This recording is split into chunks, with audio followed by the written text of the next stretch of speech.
మోకాళ్ల నొప్పులు, gas, gut health వంటి సర్వ రోగాలకు నివారణి అరుణ యోగా ఆముదం. మీ నాన్నగారిని సాక్ష్యం చెప్పకుండా చేశాను. ఆ రోజు నుంచి ఆయనకు కంటి నిండా కునుకు లేదు. నువ్వు మాత్రం ఏం చేస్తావమ్మా? చెల్లి పెళ్లి జరుగుతుందని ఆశపడ్డావు, నమ్మి మోసపోయావు. నా కూతురు పెళ్లి కోసమే అయితే కోర్టులో నేను అలా సాక్ష్యం చెప్పి ఉండేవాడే కాదు. మాస్టర్ చనిపోతూ సాయిరామన్ నాకు అప్పచెప్పారు. అతని పెళ్లి బాధ్యత కూడా నాదేనన్నారు. ఆ బాధ్యతతోనే నా నిజాయితీని పూడ్చిపెట్టారు. అబద్ధం ఆడకపోయినా నిజం చెప్పలేకపోయారు. అందుకే నాలో నేను కుమిలిపోతున్నాను. ఏమైనా సరే ఆ బుచ్చిబాబుని నేరస్తుడిగా నిరూపించాలి. ఎలా అయినా సరే ఈ పెళ్లి జరిపించాలి. ఆ మద్దతు జరిగినప్పుడు మీరు తప్ప ఇంకెవరు లేరా నాన్నగారు? ఉన్నారు. ఏ ప్రయోజనం? వాళ్ళు వాడికి అనుకూలంగా చెప్తారు కానీ మన తరఫున ఎలా చెప్తారు? అసలు ఎవరెవరు ఉన్నారు? డ్రైవరు, వాచ్మన్, కొడుకు ఉన్నారు.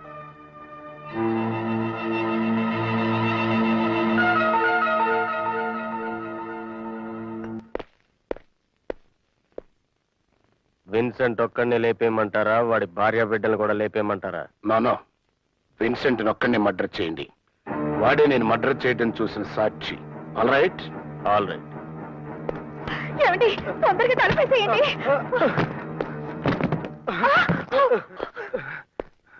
నన్ను చంపదు. మా అయ్యగారికి వ్యతిరేకంగా నేను సాక్ష్యం చెప్పను.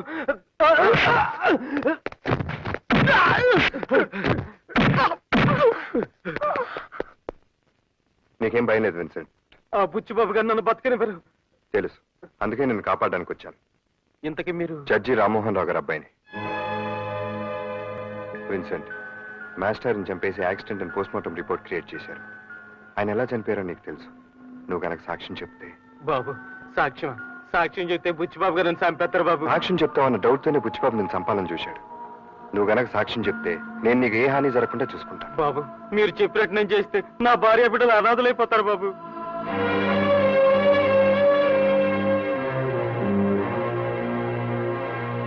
కమిషనర్ గారు, గోపాలకృష్ణ గారి హత్యను యాక్సిడెంట్ అని ఏసీపీ గారు పోస్ట్ మార్టం రిపోర్ట్ సృష్టించారు. అది అబద్ధమని, గోపాలకృష్ణ గారిని బుచ్చిబాబే కాల్చి చంపాడని ఆయన వాచ్మెన్ విన్సెంట్ సాక్ష్యం చెప్పాడు. కాబట్టి ఆ శవాన్ని వెంటనే బయటకు తీసి రీపోస్ట్ మార్టం చేయాల్సిందిగా ఆర్డర్స్ తీసుకొచ్చారు. Mister Madhu, please come in. Good morning sir. Morning. మీరు క్లోజ్ చేసిన గోపాలకృష్ణ గారి కేసుని రీఓపెన్ చేయండి. ఇదిగో రామ్మోహన్ రావు గారి స్టేట్మెంట్. Yes sir.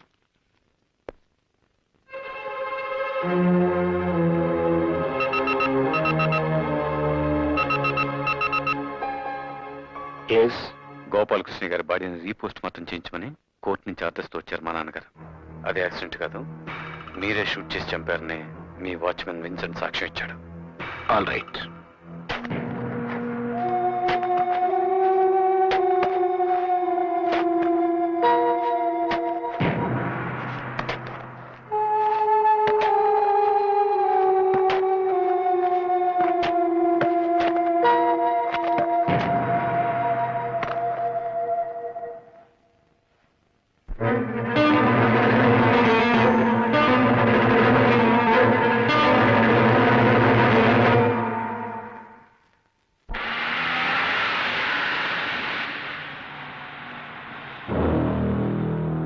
హలో, తండ్రి కొడుకులిద్దరు బాగా దెబ్బతిన్నట్టున్నారు.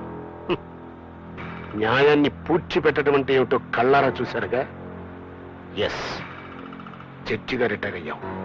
నన్ను రెచ్చగొట్టి జీవితం నుంచి రిటైర్ కావద్దు.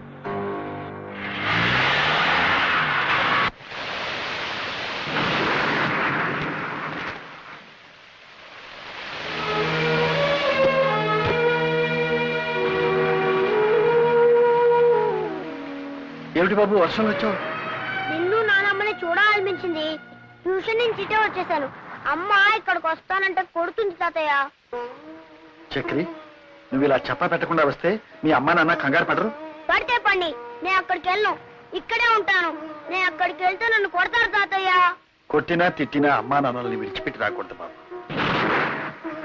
బిడ్డ దూరం అయితే తండ్రి ఎంత బాధపడతాడో నీకు తెలియదురా. హలో సుబ్బారావు గారా, నేను ఏసీపీ మధుర మాట్లాడుతున్నానండి.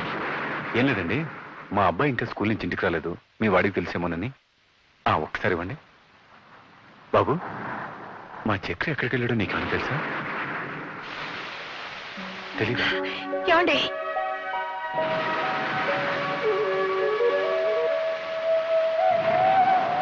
మా బిడ్డను మాకు కాకుండా చేద్దామనా? ఎవరిని అడిగి తీసుకెళ్లారు?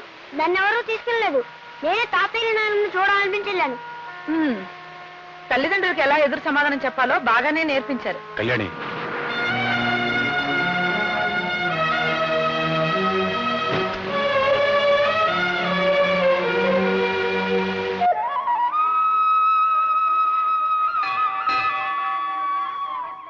రవి, అమ్మా అది గుడి దర్శనం.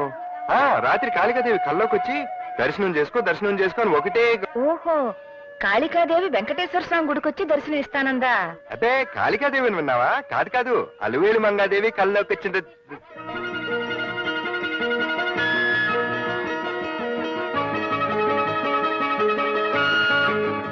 ఏమిటి, అమ్మవారి కల్లో డాన్స్ కూడా నేర్చుకోమందా? చెప్పే ఉంటుంది. ఎదట్లో ఉన్నాను కదా, డైలాగ్స్ మర్చిపోయాను. ఏమే రాణి, స్వామివారి దర్శనానికి వచ్చావా? అవునమ్మగారు. రాత్రి స్వామివారి కల్లోకి వచ్చి నా దర్శనం చేసుకో అని నీకు కూడా చెప్పారా?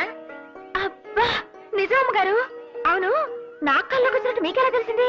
మీరిద్దరూ ఇలా కలుస్తారని నాకు కలొచ్చిందిలే.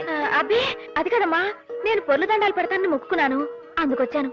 అంతేనమ్మగారు. నేను అంగ ప్రదక్షిణాలు చేస్తానని మొక్కున్నానమ్మా. నేను మొక్కుకున్నాను. నా కొడుకు రవి, కోడలు రాణి కలిసి నాకు పండంటి మనవణ్ణిస్తే వాణ్ణి ఆడించుకుంటూ ఇక్కడే కూర్చుంటాను అని. అమ్మగారు, నేను నిజంగా దేవుడి దర్శనానికి వచ్చానండి.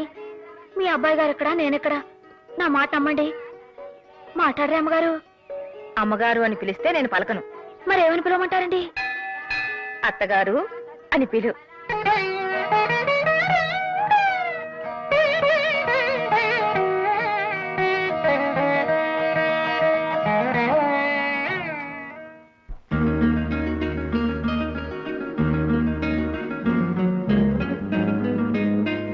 మాట్లాడితే కేసును తిరగదోడుతున్నాడు రామ్మోహన్ రావు.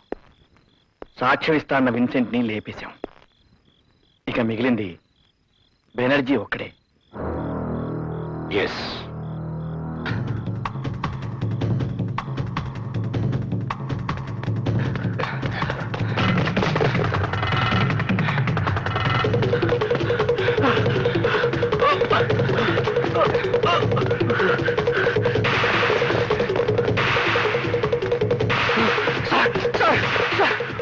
వాళ్ళు చంపాలని చూస్తున్నారు సార్.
బుచ్చిబాబు చేసిన హత్య కళ్ళారా చూసినట్టు నువ్వే చెప్తున్నావు.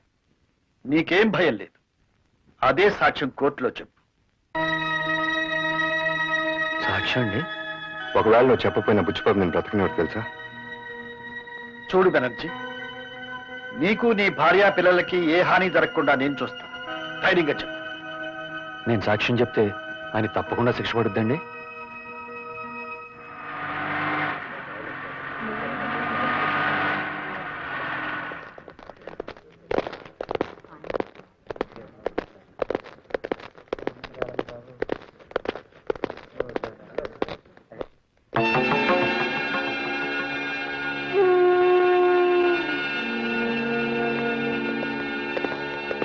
హతుని తరఫున రామ్మోహన్ రావు గారు కోర్టుకు పెట్టుకున్న అర్జీని మంజూరు చేస్తూ ప్రాసిక్యూషన్ తరఫున ఆయన వాదించడానికి యాజ్ ఏ స్పెషల్ కేసుగా కోర్టు పర్మిషన్ ఇస్తూ ఇతర సాక్షుల్ని ప్రవేశపెట్టడానికి అనుమతిస్తోంది.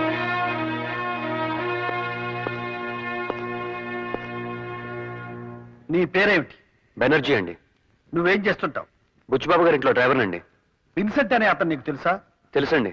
చివరిసారిగా నువ్వు అతన్ని ఎప్పుడు చూశావు? కింద శనివారం రాత్రి అండి.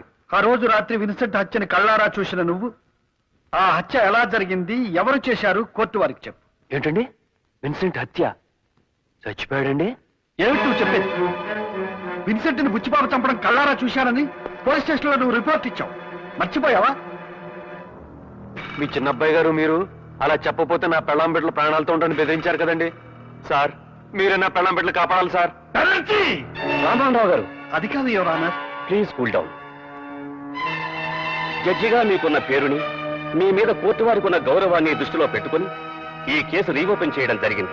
కానీ మీరు అబద్ధపు సాక్ష్యాలు సృష్టించడానికి ప్రయత్నించి తప్పు చేశారు.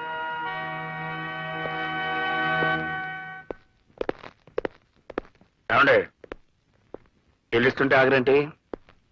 నా మాట విని ఈ కేసు విత్డ్రా అయిపోండి. ఎస్, నేనేమి హంతకుని కాదండి. నోనో, మీరే పట్టు విడవని విక్రమార్కుల్లాగా నా మీద పగబట్టారు. ఈ కేసును తారుమారు చేయాలని మా డ్రైవర్ని మీ మీదకి ఉసుకెళ్ళిపాను. ఎస్, నేనే. చూడండి, మళ్ళీ ఈ కేసు రీఓపెన్ చేయాలని ప్రయత్నం చేశారనుకోండి, మీకు పిచ్చి పట్టిందని మీ పెద్ద అబ్బాయితోనే సాక్ష్యం చెప్పించి మిమ్మల్ని పిచ్చి ఆసుపత్రిలో తోయించారు.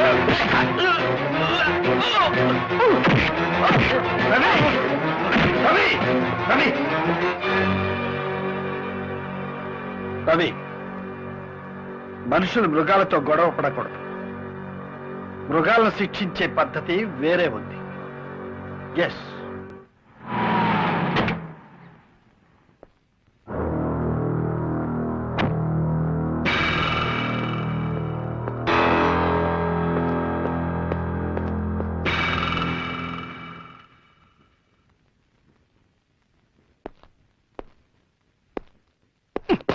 సారీ.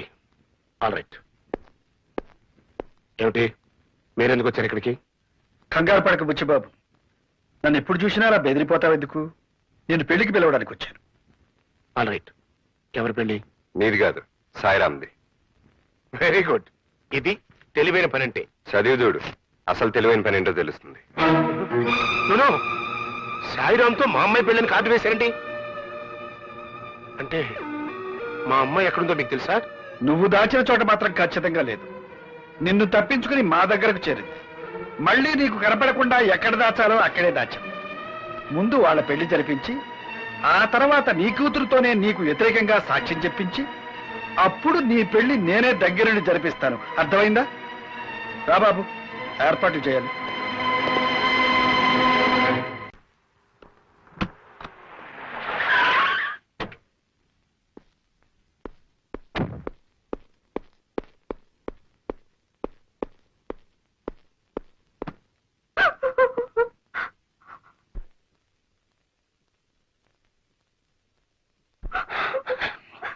All right.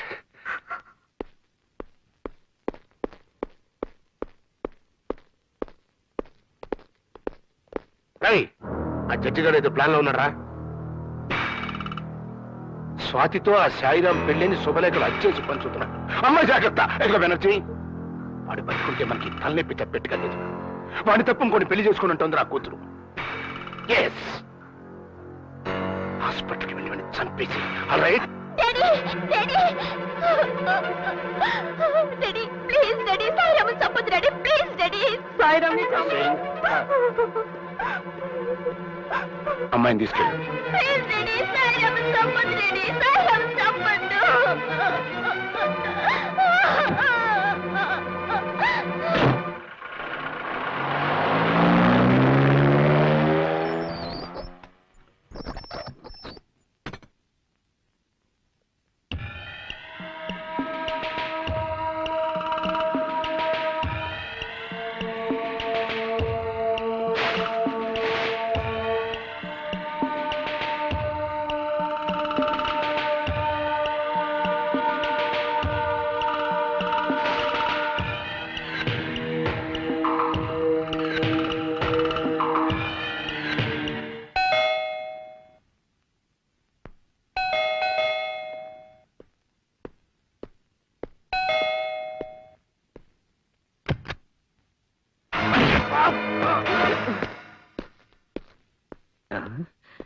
కోడి ఒక కోనలో పుంజు ఒక కోనలో పిన్నలేమో తల్లదిల్లు ప్రేమ.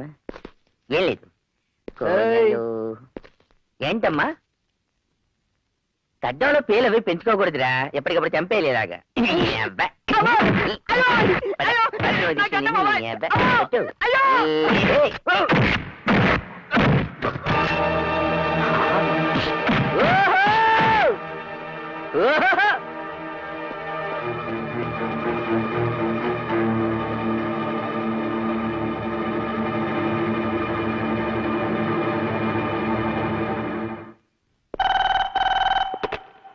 హలో, నా కూతుర్ని నేను దాచిన చోటు నుంచి ఎత్తుకుపోయాడు. ఎస్, రేపు కోర్టులో నాకు వ్యతిరేకంగా సాక్ష్యం చెప్పిస్తాడట మీ నాన్న. అదే గనక జరిగితే కేసు నాతో ప్రారంభమై నీతో ముగుస్తుంది. ఎస్, పోస్ట్ మార్టం రిపోర్టు నువ్వు తారుమారు చేసిన దగ్గర నుంచి వెనక్కి రివైండ్ అయ్యి ఎస్ఐగా నువ్వు నా దగ్గర 10,000 లంచం తీసుకున్న దాంతో ఆగుతుంది. ఈ ఆపద నుంచి నేను నువ్వే కాపాడుకోవాలయ్యా. All right? No problem sir. మీ అమ్మాయిని మీకు అప్పగించే బాధ్యత నాది.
మర్యాదగా వాళ్ళిద్దరిని నాకు అప్పగించు. అప్పగించు. నీకే చెప్పేది. నాకేం చెప్పక్కర్లా, కోర్టులో చూసుకుందాం. ఏంట్రా కోర్టులో చూసుకునేది? ఆ?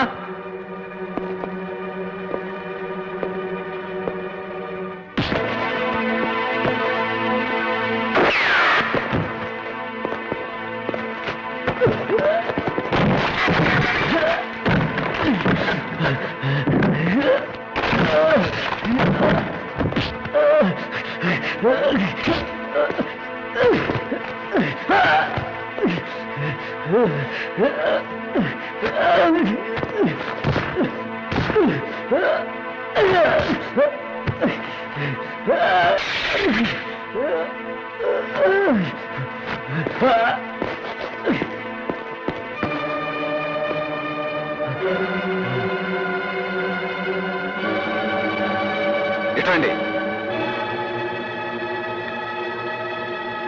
మిమ్మల్ని నేను బ్రతికుండగా వాళ్ళని తీసుకెళ్ళలేను. నిన్ను చంపి తీసుకెళ్ళమంటావా? చంపుతావా? చంపు. చంపు. దమ్మంటే చంపు.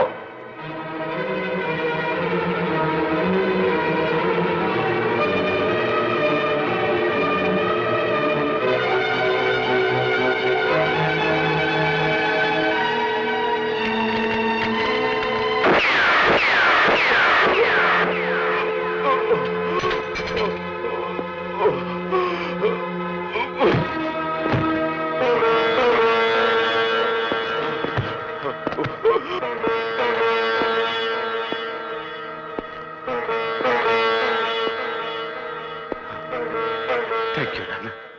థ్యాంక్ యూ వెరీ మచ్ నాన్న. బుచ్చిబాబు అన్న చిక్కున్నాను. ఈ జన్మలో వెనక్కి రాలేదనుకున్నాను. నాకు విముక్తి కలిగించారు. థ్యాంక్స్ నాన్న. నాన్న, వచ్చే జన్మలో మంచి కొడుకుగా మళ్ళీ మీ కడుపున పుట్టి మీ రుణం తీర్చుకుంటాను అన్న. మీ రుణం తీర్చుకుంటాను.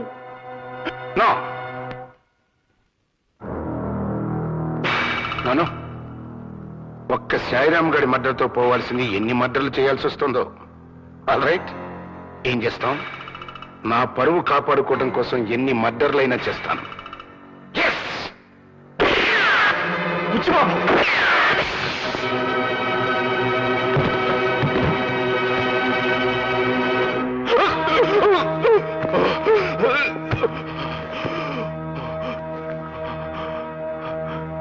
నాన్నగారు ఎన్నో తప్పులు చేసేది నాకు. చివరి క్షణంలో ఈ మంచి పని చేశారన్న తృప్తి మిగిలింది. నాకది మధు, మధు.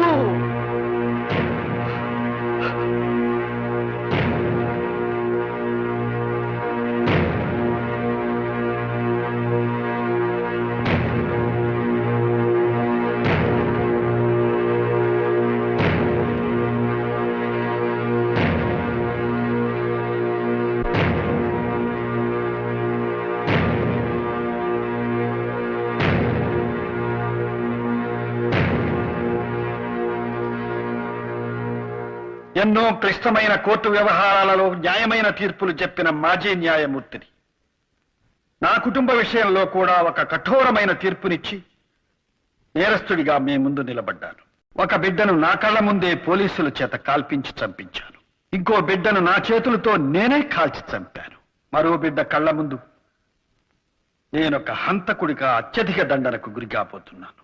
ఇది నేను చేసిన నేరమా? నా బిడ్డలు చేసిన నేరాల ఫలితమా? లేక సమకాలీన సమాజ నిర్మాణంలోని లోపమే నా కుటుంబాన్ని ఇలా బలి తీసుకుందా? అవినీతి నా మొదటి వాడికి నా వల్ల సంక్రమించలేదే. తీవ్రవాదం మా రెండవ వాడికి నేను నేర్పించలేదే. అశాంతి మా చిన్నవాడికి నేను అప్పజెప్పిపోవడం లేదే. ఇవన్నీ నా కుటుంబంలోకి ఎక్కడి నుంచి చొరబడ్డాయి? ఎవరు దీనికి బాధ్యుడు? ధర్మరాజు చేత అబద్ధం ఆడించింది ఎవరు? భీష్ముడు లాంటి గోపాలకృష్ణయ్య గారిని కూలి చేయించింది ఎవరు? శ్రీరాముడు లాంటి నా పెదబాబుని రావణాసురుని చేసిందెవరు? ఒక న్యాయమూర్తిని హంతకుడిగా మార్చిందెవరు?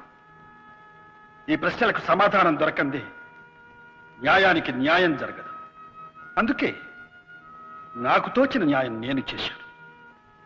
ఎందరో నేరస్తుల మరణాలకు శాసనాలు రాసిన నేను నా బిడ్డ నేరస్తుడిగా పట్టుబడబోతుంటే తండ్రిగా మరణశిక్ష నేనే అమలు చేశాను.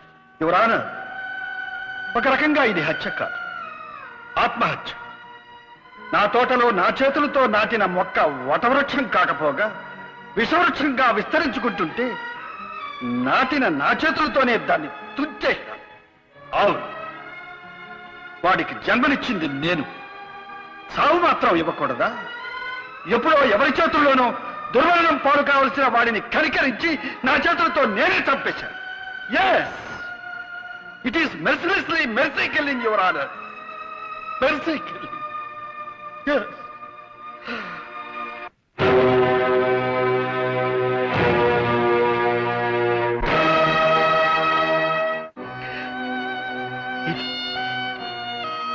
ఏ పుస్తకాలలోనూ ఉండకూడని తీర్పు, ఏ తండ్రి ఇవ్వకూడని తీర్పు, ఈ తండ్రికి పుత్రశోకాన్ని మాత్రమే మిగిల్చిన తీర్పు. యువరానా, ఒక్కసారి ఆలోచించండి, అందరూ ఆలోచించండి. కలుషితమైపోయిన ఈ వాతావరణంలో ఈ వ్యవస్థ ఇలాగే కొనసాగితే ప్రతి కొడుకు దుర్మార్గుడిగా మారే అవకాశం ఉంది. అప్పుడు ప్రతి తండ్రి ఇలాంటి తీర్పే ఇవ్వాల్సి ఉంటుంది. Yes, no, no.